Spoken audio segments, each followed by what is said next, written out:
Hola, buenas tardes. Muchas gracias por venir al Centro de las Letras. Esta tarde nuestra presentación de García son poesía completa en castellano, cuya edición y prólogo estoy a cargo de Rafael Estero, que me acompaña, y va a charlar con José Sabia, director de la editorial Poética Ediciones, que ha publicado el libro.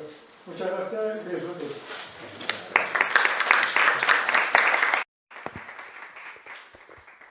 Bueno, muy buenas tardes. Muy buenas tardes a todas y a todos. Quiero dar, antes de comenzar inicio a esta presentación, las gracias, como siempre, como no, al Centro Andaluz de las Letras, ahora más que nunca, que anda un poco ahí el río revuelto, a Pablo Moreneo, a Teresa Morilla y a todos los funcionarios que hacen posible que estemos aquí en esta casa, que ya es casi nuestra segunda casa, a Rafael Ballesteros, por su excelente trabajo llevado a cabo para hacer posible el que tengamos esta extraordinaria edición de la antología de la obra, de la poesía completa de Garcilaso, con ese imprescindible estudio del que ahora él pues hablará con más detalles, y cómo no a todos ustedes, ¿no?, por hacer ese parón en el ajetreado día a día y de estar aquí con nosotros. Bueno, yo simplemente voy a hablarles un poquito de poéticas y poco más, porque a quien le toca hablar del libro es a quien ha hecho la edición, ¿no? Poéticas Ediciones es una realidad que nació en Málaga en enero del 2020. Como ven, con una vista comercial fenómena, porque fue 15 días antes del COVID, con lo cual hasta ahora ha sido imposible poder llevar a cabo ninguna presentación. Estamos ahora en esa tournée de presentaciones. Y posee la editorial una abisal vocación lírica bajo el lema de una nueva defensa de la poesía, siguiendo los postulados que enarboló el poeta inglés Shelley en su ensayo del mismo nombre, y que fue, como saben, el texto teórico clave del Renacimiento, del romanticismo inglés. Se trata del texto y al cual les invito a leer, y que es el primer número de nuestra colección, una de las más apasionadas visiones que poeta alguno haya podido articular sobre la lírica y sobre la necesidad de la lírica, teniendo una actualidad, al menos bajo nuestro punto de vista, valiosísima. Esta defensa contiene una apología total del género y una fascinante propuesta estética para los poetas futuros. Y quiero leerles este pequeño fragmento que encontramos en esa defensa de la poesía que hace Shelley. Y dice así: la poesía es verdaderamente algo divino. Es a un mismo tiempo el centro y la circunferencia del saber. La poesía es el más inefable heraldo, compañero y seguidor del despertar de un gran pueblo. Es por eso que nos pareció, en el momento actual tan extraño, en esta situación de gran transición hacia la mediocridad, que debería ser la figura de Shelley y su inmarcesible ensayo, de quien tomáramos el título no solamente del primer texto, sino que fuera la enseña y el baluarte de nuestra editorial, nuestra razón de ser. Pues el objetivo de Poéticas es esto, precisamente, es la reivindicación nuevamente del papel de la poesía en nuestra sociedad contemporánea, invocando la importancia de su defensa como baluarte del nuevo humanismo que la situación global del planeta está reclamando, como reclamaba Dostoyevski cuando pedía que le mandaran libros, allá estando deportado en la Siberia. Y en la misma línea propuesta por el profesor cordobés Carlos Clemenson cuando escribe, y cito textual: son los poetas quienes recorren, se enfrentan y contemplan el mundo, y lo reinterpretan y lo fundan de nuevo merced a su palabra, a su fundante capacidad verbal y metafórica, pero dignificándolo y elevándolo por la fuerza expresiva y creadora de su imaginería. Y así, gracias al conjuro casi mágico de ese verbo fundante o al prodigio plástico y rítmico del verso, y la metáfora, restablecer o acrecentarle al mundo su hermosura, rehabilitarle su primigenia y herida doncellez, pensando en la soñada plenitud mítica virginal de una añorada edad de oro. Y en esa nos encontramos el grupo de personas que componen el equipo, el grupo de personas que decidimos una mañana granadina ponernos de acuerdo y poner en marcha esta editorial.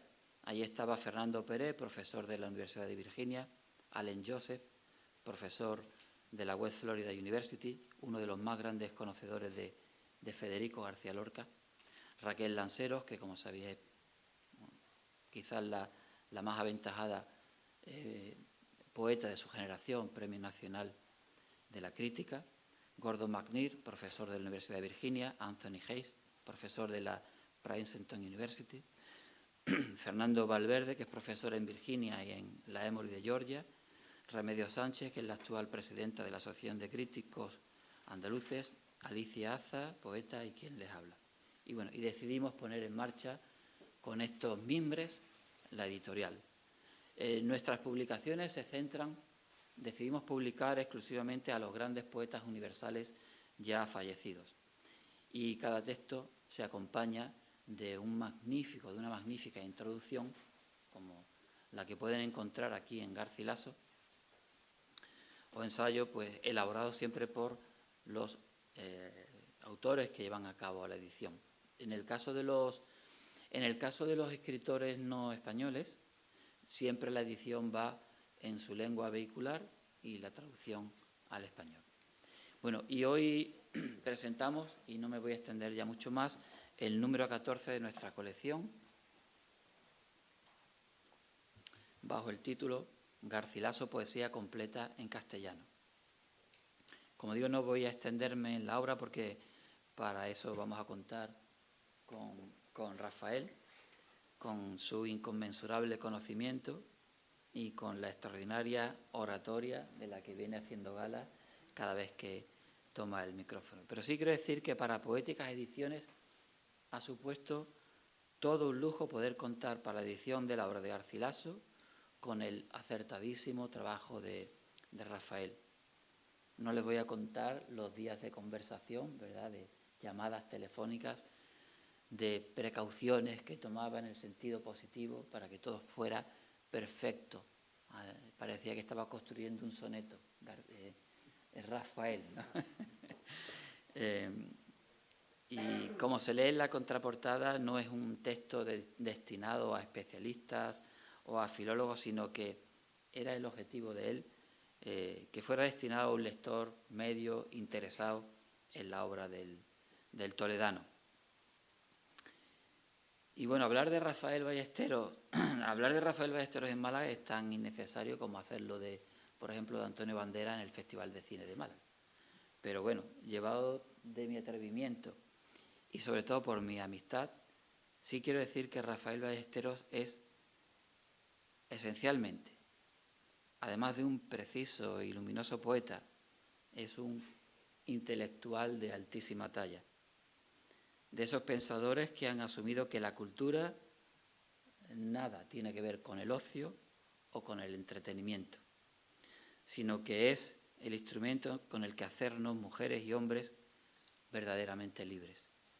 Él, que bebe de casi todas las fuentes del saber y que se ha convertido en un hombre enciclopédico, es, además, un extraordinario investigador y docente. Pero para mí, que tuve el privilegio de pasear por las calles de Fez y luego de Ollao, en Rafael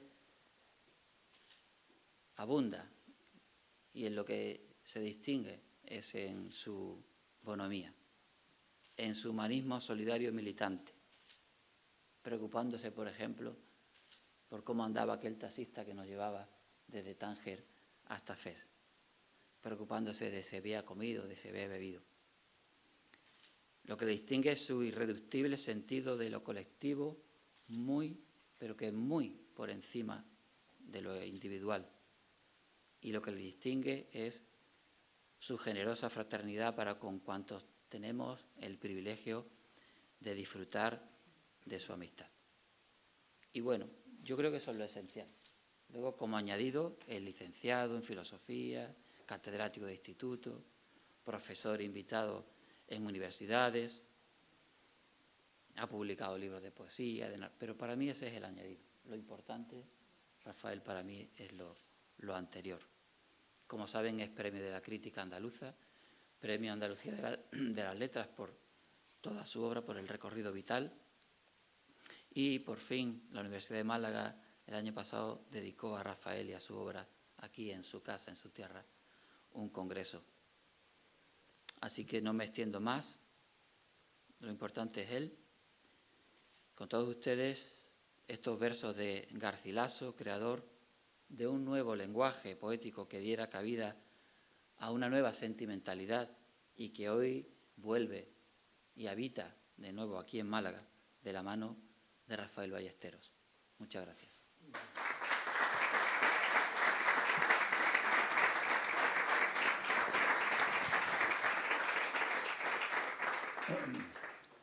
Buenas noches.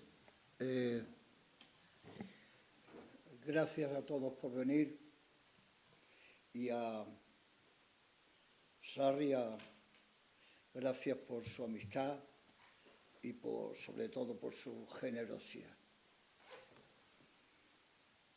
Cuando José me pidió que hiciera el prólogo de uno de los libros que pensaban publicar en la colección al que él ha hecho referencia, me dijo que podía escoger, naturalmente, entre los escritores en castellano, ¿verdad?, en español, porque no conozco ninguna lengua como para leer poesía en esa lengua. Me dijo que podía escoger entre muchos poetas, claro que hay, insignes, ya valorados, perfilados, concretados, etc. Yo creo que no dudé demasiado en decir Garcilaso. Fundamentalmente, ¿por qué? Fundamentalmente, no solo porque era el poeta que me interesaba, uno de los poetas que me interesaba especialmente, pero que conocía menos, sino porque estoy convencido que él representa la transición de un mundo que acababa,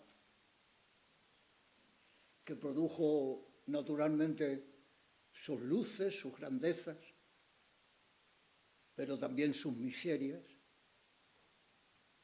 a un mundo nuevo, bullente, fértil, hermoso, rutilante, que abría a Europa a otra perspectiva de la naturaleza y de la vida humana, en profundidad, no con matices diferenciales, sino en profundidad. Parecía que el Renacimiento significaba esto está así, la Edad Media, el mundo anterior al 14, 15, está configurado, terminado, concretado, enmarcado, lo sabemos, lo conocemos, y abrimos la puerta a un mundo extraordinario donde lo fundamental, lo inicial y lo fundamental es la capacidad del humano para comprender el mundo. Inédito como concepción. El hombre, la mujer, pueden entender el mundo. El mundo tiene unas reglas a las que podemos acceder con el esfuerzo intelectual y con la decisión humana. Podemos no vislumbrar otro mundo, sino hacerlo de verdad. Eso es la concepción del mundo, en la sociología, en la política, en la cultura, en la imprenta, en la sociedad, en la vida, en los sastres, en la universidad y en la poesía. Él, Garcilaso, que murió, como saben ustedes, con 30 y tantos años, y con menos de 5.000 versos escritos, cambió el mundo de la poesía también. Definitivamente. Y de él, cuando hacemos un soneto, cuando miramos un paisaje, cuando nos enamoramos, cuando vivimos una pasión, cuando estamos tristes, estamos viviendo lo que él inició por vivir. Estamos con la capacidad, con la capacidad real de, con tu lenguaje, con tu música, con tu ritmo, con tu inteligencia y con tu corazón, escribir un mundo nuevo, expresarlo, vivirlo con intensidad, como se siente algo nuevo, ¿no? Él mismo estaba anclado en lo anterior. Y es prístino, está claro, es evidente. Y por eso, precisamente, porque escribió letras, madrigales, poemas, que estaban en la otra sensibilidad, él supo de verdad lo que era nuevo y lo que era diferente. Porque él mismo fue el que superó el engranaje de la repetición de lo viejo, de lo caduco, de la construcción de un mundo que ya no vivía, no podía, no latía, no tenía vida interior.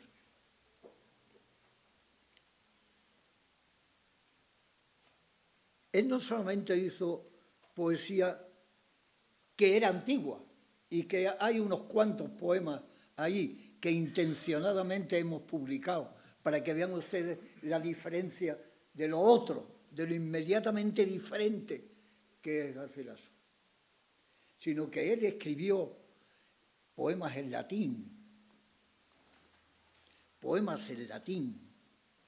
es decir, que dominaba ese lenguaje.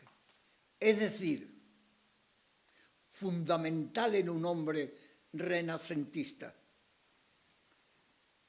Podía leer a Ovidio, a Horacio, a Virgilio, directamente en latín. Con su hervor, con su lengua, con su música, con su construcción, con su sintaxis. No por intermedios, no por traducciones, no por versiones, la mayoría de ellas intencionadas o pobres o incompletas, sino directamente tener la enorme posibilidad de ir a Virgilio en latín, que debe ser uno de los goces más grandes después de las castañas de noviembre que podemos disfrutar.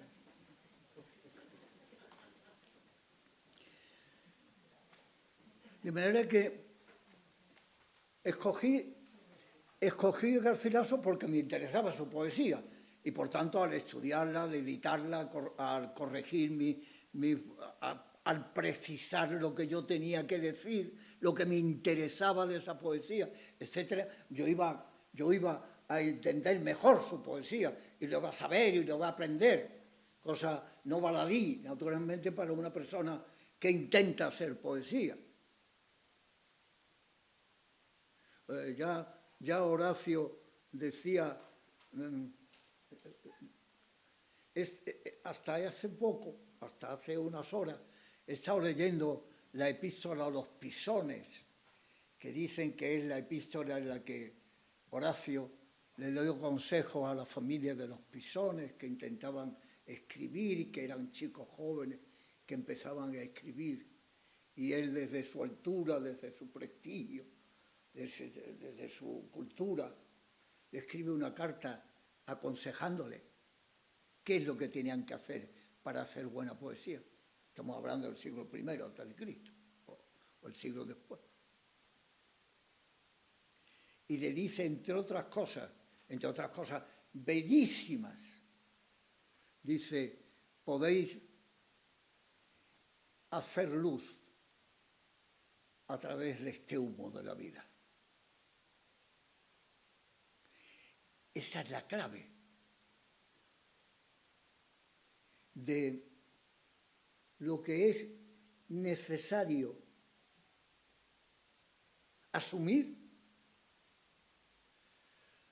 para intentar escribir poesía. De este humo, de esta confusión, de este lío, de esta vida y de mi vida, es decir, de mi confusión, de mi lío,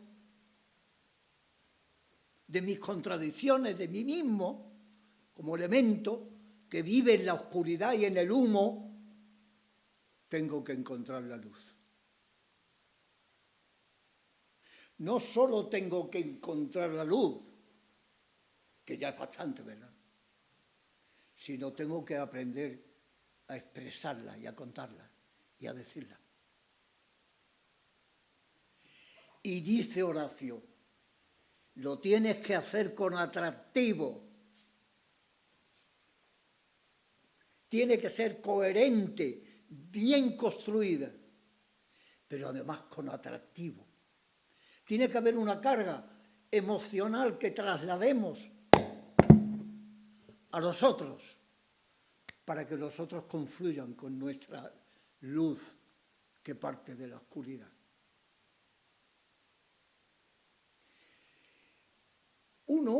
Antes yo, cuando estudiaba Garcilaso, o leía Garcilaso, o escribía, o tenía algún libro que hablaba de Garcilaso, de la época, decían siempre, la carta a los Pisones es clave, es importante, es fundamental, Horacio, sí, eso.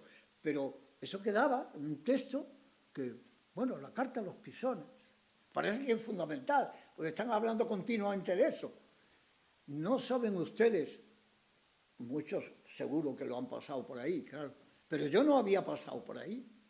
Coger la obra de Horacio en latín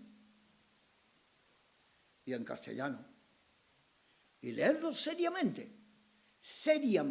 ¿Qué dice este hombre que tienen que hacer los poetas? No cabe la menor duda, no hay la menor duda de que Garcilaso fue una lectura absolutamente crucial para su vida. Esa. Y sin embargo yo estudiaba a Garcilaso sin leer a los Pisones, la carta a los Pisones. Esas son las contradicciones de leer, de formarse sin demasiada seriedad. Y afortunadamente Sarria y Poéticas me dio la oportunidad de decir, esta vez tengo que leer a Horacio. ¡Ay, qué descubrimiento! ¡Qué inteligencia! ¡Qué sensatez! También qué displicente, qué lejano, ¿no? Pero al mismo tiempo qué cálido. Es una cosa. Y en ese mundo se mueve la nueva poesía. Tengo sentimiento de culpa, pero también de gozo. Antes, el sentimiento fundamental era de culpa, de pecado, de falta. Y ahora se abre un mundo en que es posible el gozo, la dicha, placer. Y yo voy a defender ese mundo, poéticamente. No solamente vivirlo, como lo hace él. Sin duda alguna, cuando lean ustedes, si es que la leen, o leen otro libro sobre Garcilaso, naturalmente, se dan cuenta de que desde el principio gozó de algo que fue fundamental en su vida, que fue el amor y el sexo. Fundamental. Sin paliativos, sin ocultaciones, sin mistura. No creo en la idea del pecado, de la falta, de la renuncia, del castigo, del silicio. Creo en lo otro, en el otro mundo, que está viniendo de muchas cosas, entre ellas de Horacio, de Virgilio, pero también de Petrarca y de Dante y de Boccaccio.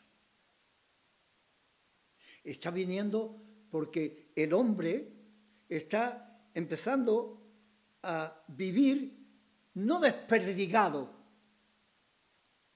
en el campo y del campo, labradores o poseedores de las tierras, sino que la ciudad que se va creando, que cada vez es más grande, cada vez es más operativa, en el siglo XIII, en el siglo XIV, en el siglo XV, por ser ciudad, empieza a necesitar técnicos, abogados, profesores, maestros, artesanos, y una universidad que los forme, que los concrete, no con zonas vacías en latín que hablaban de un Virgilio al que yo no puedo acceder, sino en la versión que la Iglesia me daba, sino directamente, leyéndolo directamente, como Petrarca lo hace, como Dante, como Boccaccio. Y están formando una nueva poesía, esa es la grandeza, por ejemplo, de Petrarca y de Dante, ¿no? Estamos hablando de 1350, 1330, 1330. En Garcilaso estamos hablando de 1530, 200 años. 200 años. Y están formando la nueva poesía y viene de ahí, de ese latín, de ese Horacio, de ese Virgilio, de ese Ovidio, leído directamente en latín, repito, y al mismo tiempo, nada más y nada menos, están construyendo un idioma. Son conscientes. No, esa conciencia no la tiene clara Garcilaso como la tiene Dante, o como la tiene Petrarca, o como la tiene Boccaccio. Existían del latín formaciones lingüísticas, lenguas románicas, entre comillas, muchas, que estaban en formación. La de Venecia, la de Génova, dialectos, formaciones diferentes. Todos estaban probando cuál era la más sonora, la más efectiva, la más purificadora, la más expresiva de lo que querían expresar. Y llegaron a crear del toscano el idioma italiano, la poesía italiana, que también lee directamente Garcilaso. Garcilaso entra como... Es una imagen, claro. Entra desde la ansiedad a la sorpresa y después a la entrega a la poesía italiana de esa época. Está probándolo, está viviendo en Nápoles. Tiene la fortuna de que lo destinan como militar a Nápoles, como militar, y como medio confidente, y como medio espía, y como medio embajador. Todo era posible hacerlo en esa época. Cuando era un hombre formado, elegante, preocupado por la moda, preocupado por su aspecto. Hay textos en el que dice que se pela los pelos largos, se lo corta la melena y parte de la barba, porque ha visto al emperador Carlos V que lo había hecho una mañana. Él está en la corte, lo ve, inmediatamente se pela también y se corta. Está leyendo continuamente, porque él termina por editar con su amigo Boscán ese libro en español. Está leyendo a Castiglione, que escribe un libro que se llama El cortesano, como diciendo, ¿qué es lo que tiene que hacer un hombre para ser realmente representativo y dueño de la dirección de esta nueva sociedad? Y cuando uno lee también Castiglione, porque también me pasaba a mí, hacía referencia a Castiglione, el cortesano, sí, pero no lo leía.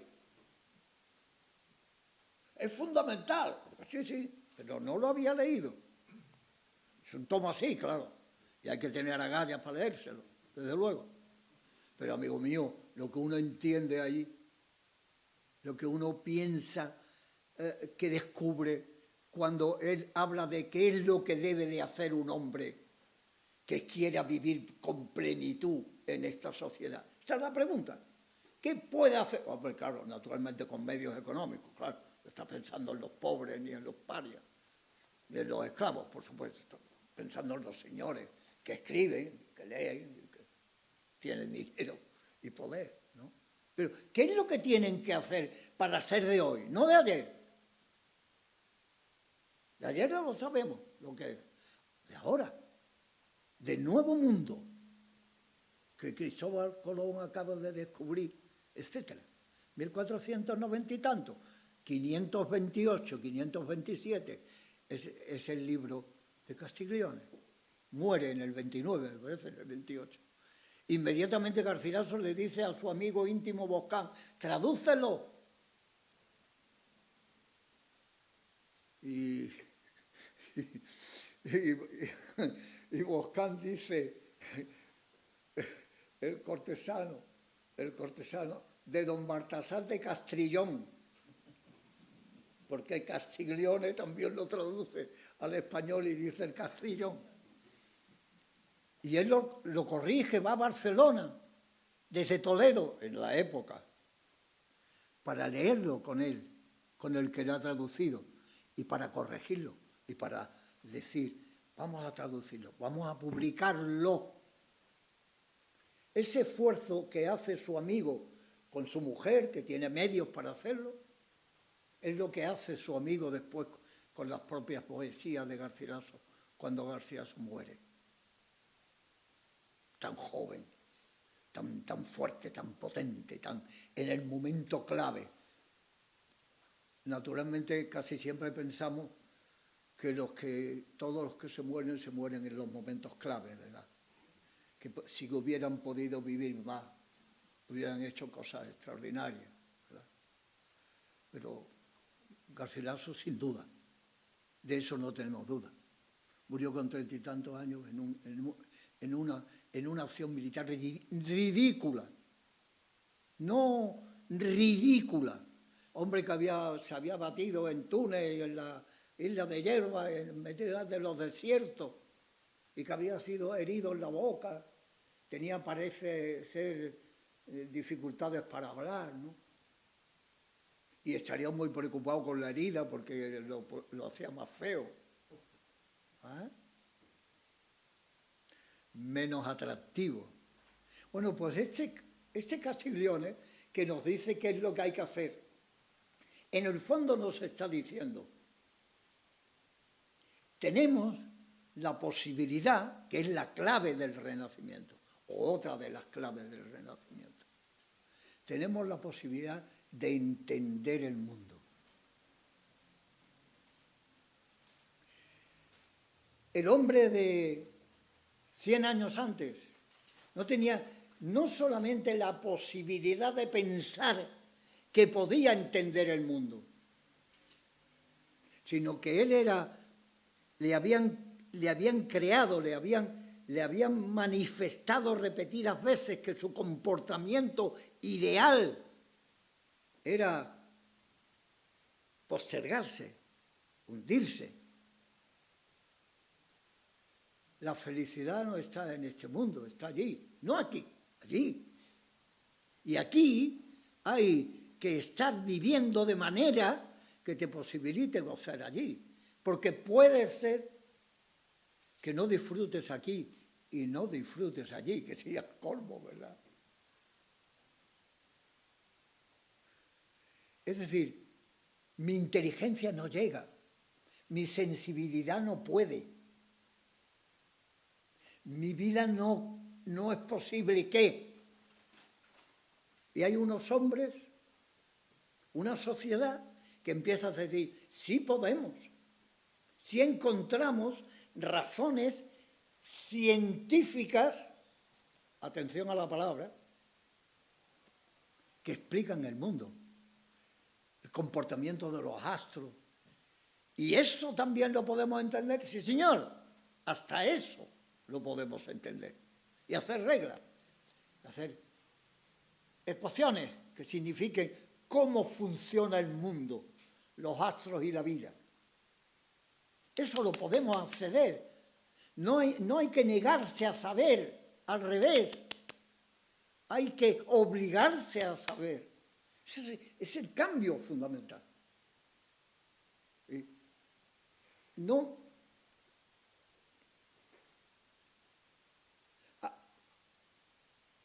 Ante la riqueza del mundo,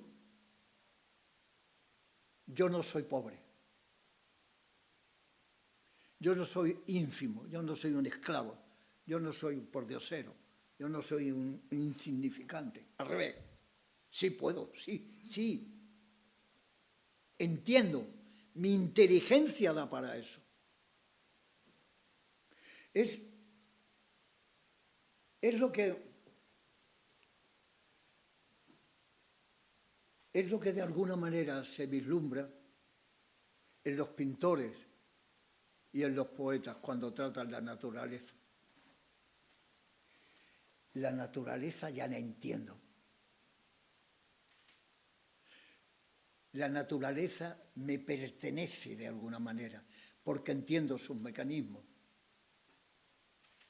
Y al mismo tiempo, no solamente lo entiendo intelectualmente, sino que estoy dotado para que eso que es inanimado, que no tiene vida, que no se expresa, que no emociona, porque yo lo hago, eso que está muerto, sirve para emocionar también. Con mi llorar las piedras enternecen su natural dureza y la quebrantan. Los árboles parece que se inclinan, las aves cuando cantan. Garcilaso. Antes ha sido todo eso muerto, extraño, diferente, enigmático, incomprensible. Era un designio de Dios, una hechura de Dios, de la divinidad, inexplicable también. ¿Cómo puedo explicar intelectualmente la Trinidad, la maternidad virgen, etcétera, etcétera? Por la fe. Esa era la respuesta. Por la fe. Y es una respuesta todavía válida para millones de personas.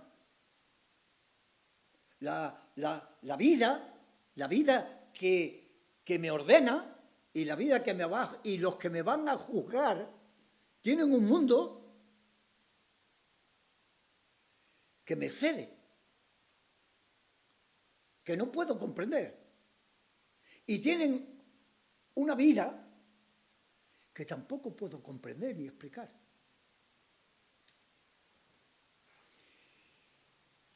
Entonces, la razón, hay una frase de, siento no recordar,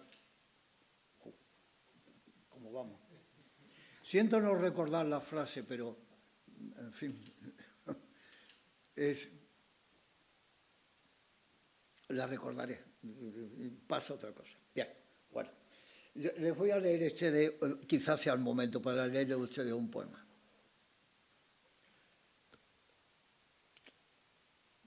De Garcilaso. Claro,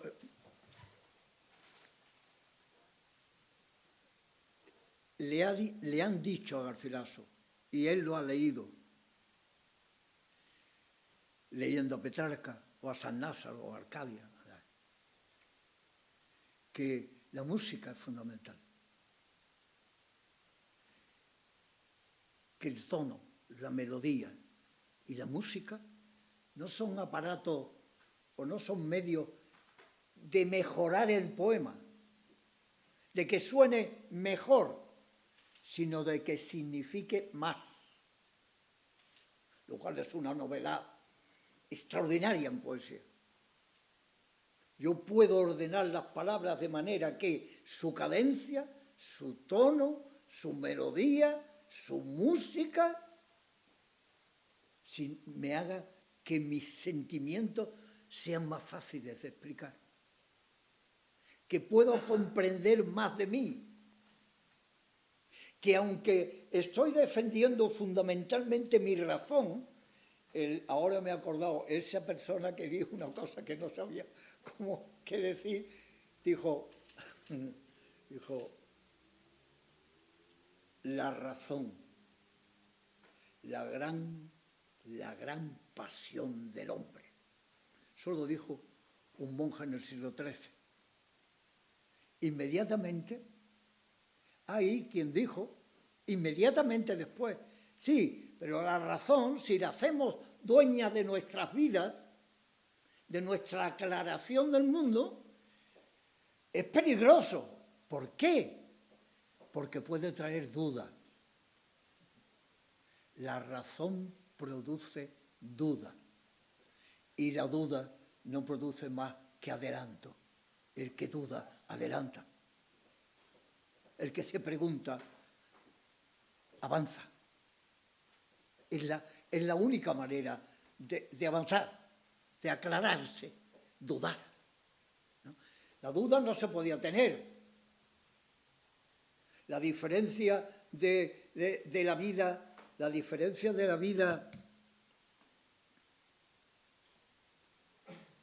clásica, de la vida griega y romana de los siglos 3, 4 antes de Cristo hasta el segundo después de Cristo, era que la razón organizaba la existencia. El mundo se pensaba y se articulaba y se reflexionaba y se quería organizar según las necesidades de los hombres y de las mujeres. Mientras que la sociedad del 11, del 12, en Europa, estaba organizada para servir a Dios, que estaba allí, que podía ser incomprensible, pero que había que amar, que mandaba cosas que no se sabía por qué sentido tenían, pero que había que obedecer. Y el de la racionalidad no, exige comprender, y así se adelanta. El que duda, avanza.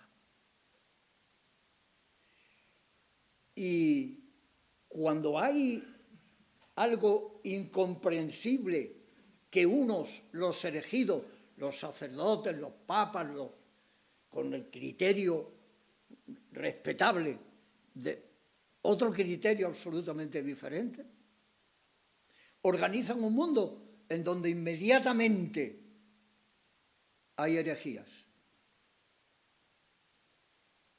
Se llega en el siglo XVI, en el Renacimiento, porque claro, las fuerzas opuestas a todo eso están luchando a brazo partido para que eso no se imponga. Llegan a decir, ser católico y salvarse es: creo en Dios Padre Todopoderoso, Creador del cielo y de la tierra, que es Jesucristo, su único Hijo. Hay un dogma. Creer esto que estoy diciendo en el Concilio de Trento, que en el Concilio de Trento salen 1500 muchos. Es el dogma del catolicismo. Hay que creer en eso para ser católico, salvarse, etcétera, etcétera. Ese es el dogma. Inmediatamente, herejías. El que no cree en eso exactamente o en la Santísima Trinidad es hereje. Lo condeno, no lo condeno, eso ya es otra cosa. Y no nos vamos a meter por ahí. Pero en el mundo latino y griego no hay herejías, porque no hay dogmas. Cada uno pensaba según sus criterios, y sus dotes, y su preparación, y su saber. Ese mundo es el que dice Garcilaso, ese es mi mundo. Y lo cree a pie juntillas. Y la grandeza es que es el primer gran poeta. Hay otros muchos que no lo son. Pero él tiene la fortuna, y nosotros más que él todavía, de que él sea el primero que, siendo un gran poeta, acepta, dirige y asume ese cambio radical, también en el lenguaje.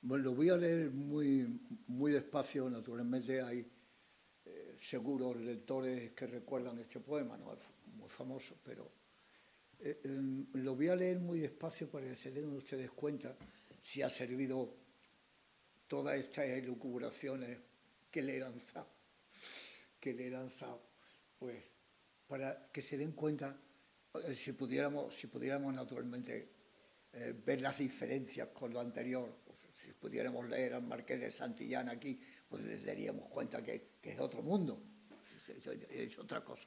Pero voy a leer para que se den cuenta cómo asimila las palabras, cómo suena, qué delicado es, y cómo de un velo de humo, él busca la luz. Aclarar lo que siento. Lo siento tan fuerte que me perturba, que me hace oscuro lo que me parece evidente. ¿Cómo expreso la evidencia de querer tanto a esa persona? Es el problema que él encara. Amo sin reserva. Y amo muy plenamente, es decir, muy sexualmente. No hay sentido de culpa, ni de pecado, ni de sexto mandamiento, eso no existe. No existe. No existe poco, no existe nada. Y ante eso, yo tengo que conseguir un idioma que al mismo tiempo sea elegante, preciso,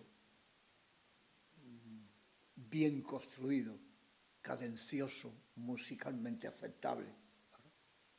Y además, lo voy a hacer en un soneto, que quiere decir que tengo que hacer una rima y unos acentos muy complicados, y voy a aceptar esa jaula donde me muevo, porque soy capaz de moverme en una jaula con libertad.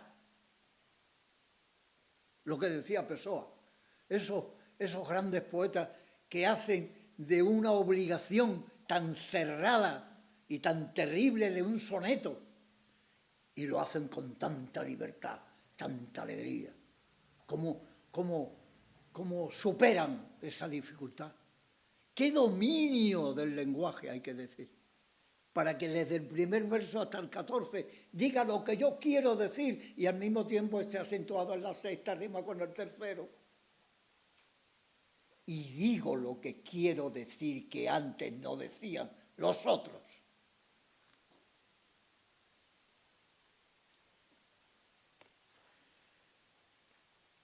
Escrito está en mi alma vuestro gesto.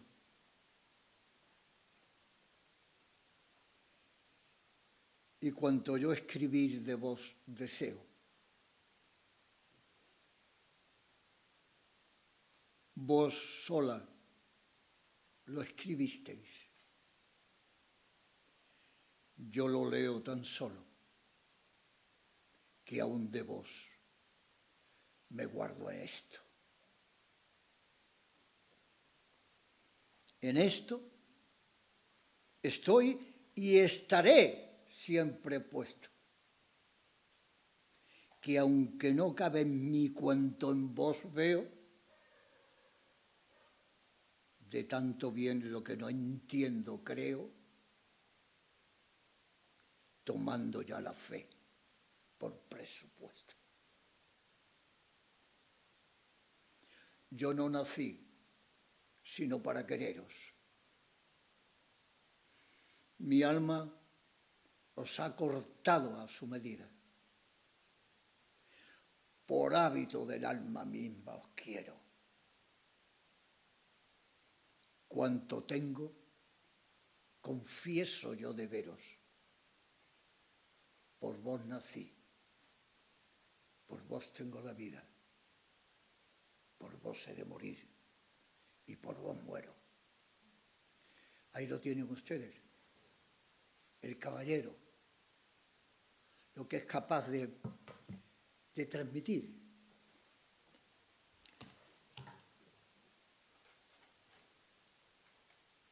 Si no estuviera tan enjaulado en ese soneto, probablemente el poema no sería tan bello. La belleza que tiene, la grandeza que tiene, es que es expansivo, generoso, fértil, abierto.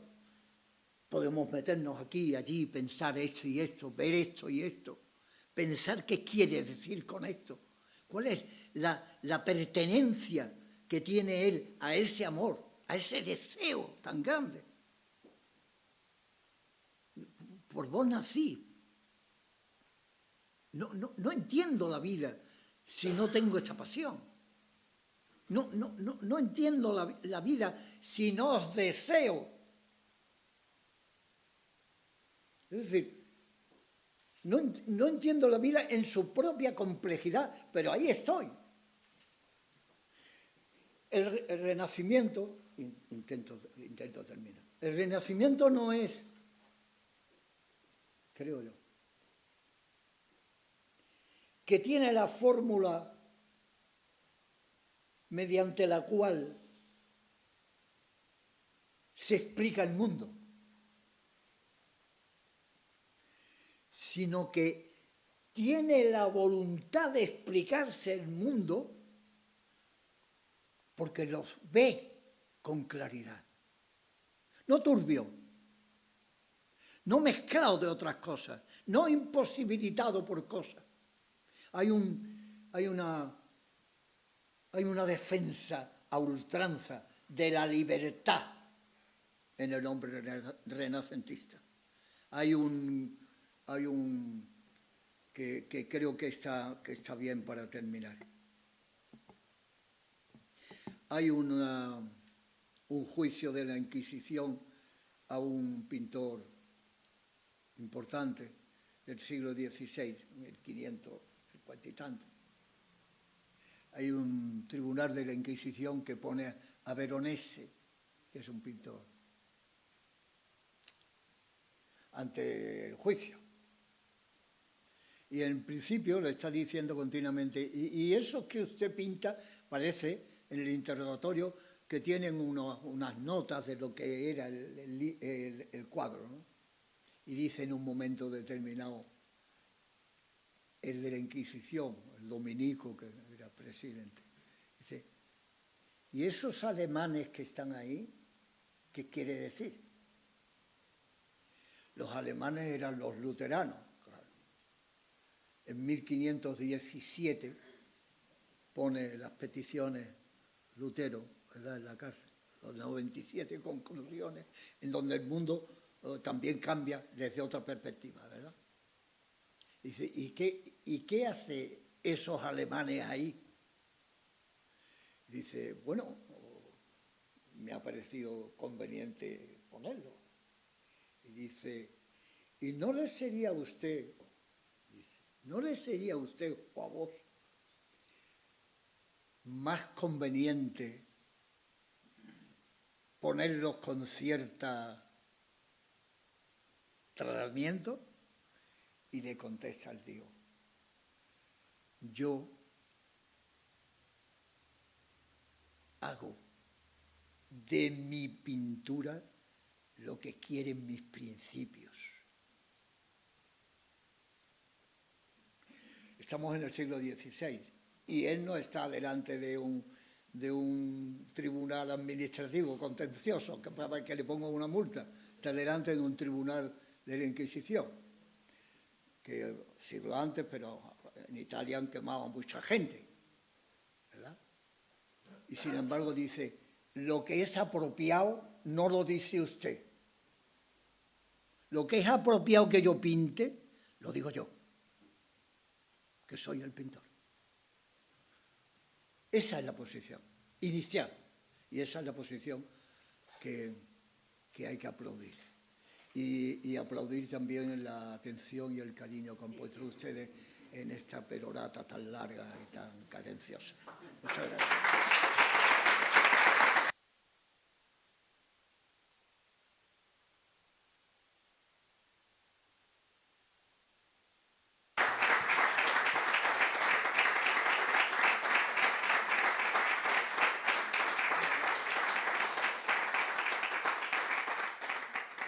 Bueno, creo que si alguien quiere hacer alguna pregunta, ¿no? Pues el momento, pero yo me voy a adelantar. Tememos que salimos dentro de un par de horas. Sí. Yo me voy a adelantar y te voy a hacer una porque es una duda. Tú que conoces también a García. Es una duda. Hace un año y pico, mirando de nuevo el cuadro de la Escuela de Atenas de Rafael, puro Renacimiento, que están ahí, pues, Aristóteles, Platón, Homero, Hipatia. Me fijo, no me había fijado hasta entonces, y hay casi en la parte inferior en la izquierda, uno de los personajes es un tipo que está así, de perfil, con un gorro raro, y ya me picó la curiosidad y es Averroes.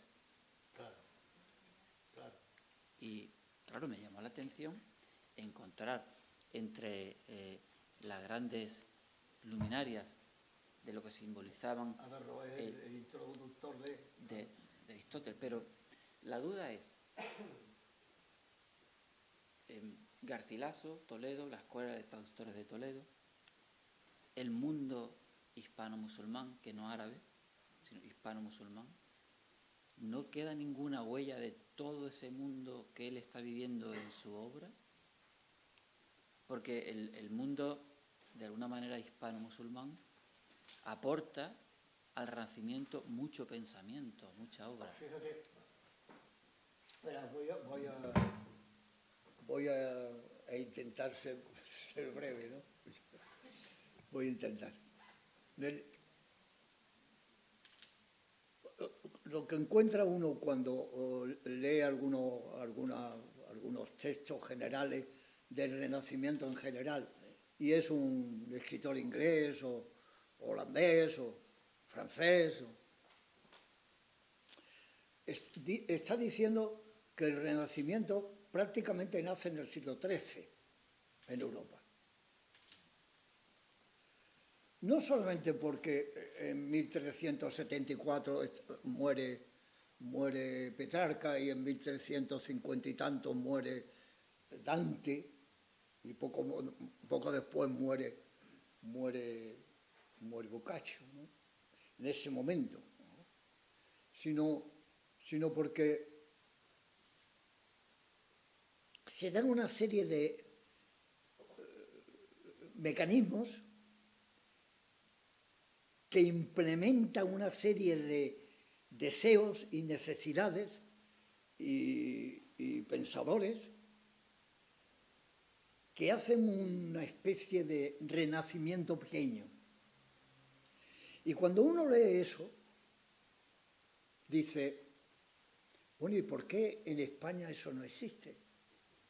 En el siglo XIII, lo más moderno, lo más creador que tenemos nosotros es Berceo, que está escribiendo todavía en un castellano muy dudoso, entre latín, castellano y cosa que no es castellano, sino es Berceo. Y es un lenguaje alicorto, son los milagros de Nuestra Señora y de los santos. Está en el mundo de la medieval. ¿Por qué eso? Mientras que los que están pensando en el cambio que significa el Renacimiento, dice que eso se produce ya en el siglo XIII, en el siglo XIV, en Holanda, en Bélgica, en Francia. Y hay que pensar inmediatamente, es que nosotros aquí estábamos haciendo la Reconquista todavía. Nosotros nos adelantamos a todos los demás europeos en una cosa importante, claro está, pero en una sola cosa, fundamentalmente, creo yo, ¿no? Esas cosas que dicen en una sola cosa, hay que echarle mucho valor para decirlo, porque puede ser 2 o 3, ¿no? Pero bueno, en una cosa por lo menos, que es en hacer un Estado y una nación, el concepto de nación y de Estado que nos representa. ¿Por qué? Porque están todavía luchando en el siglo XIII y XIV, todavía están luchando en la Reconquista. No están mirando para Europa, para arriba no miran, miran para abajo. Y no es una cosa baladí, es una guerra a muerte, de subsistencia, de posesión, de riqueza y de identidad. No es comparable con ningún otro país de Europa. Y por tanto nosotros somos una isla en ese mecanismo inicial del siglo XIII y XIV. Sí nos adelantamos en el Estado. ¿Por qué? Porque necesitamos un Estado fuerte para luchar contra los que nos ocuparon, para hacer la Reconquista. Necesitamos un Estado fuerte, no banderías de señores feudales, cada uno con su posesión, con su ejército y con sus atribuciones y poder, sino un Estado fuerte que tuviera la posibilidad de expulsar al enemigo, que no solamente es enemigo porque posee lo que yo considero mis tierras y mis posesiones, sino porque es un enemigo de religión y de concepto de la vida. De manera que ese Estado tiene que defenderse de 2 cosas, de 2 enemigos interiores: los musulmanes, el Islam, y los judíos con otra religión. Son 2 enemigos muy fuertes, muy potentes, que exigen un Estado muy fuerte, muy potente, muy centralista. Mientras más mejor.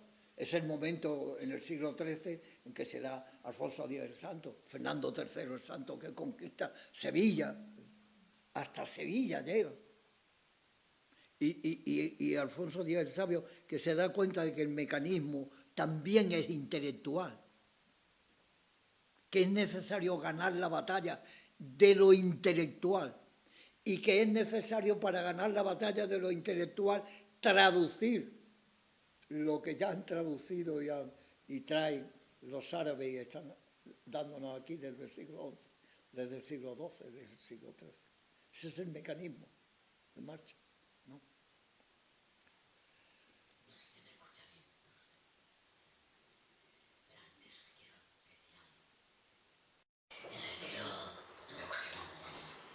Morales, puedes oír y decirme, lo siento. Cuando estaba Alfonso X el Sabio, Escuela de Traductores, las relaciones con Nápoles se establecen las bases del Renacimiento. Sí, claro, esa es una de las bases.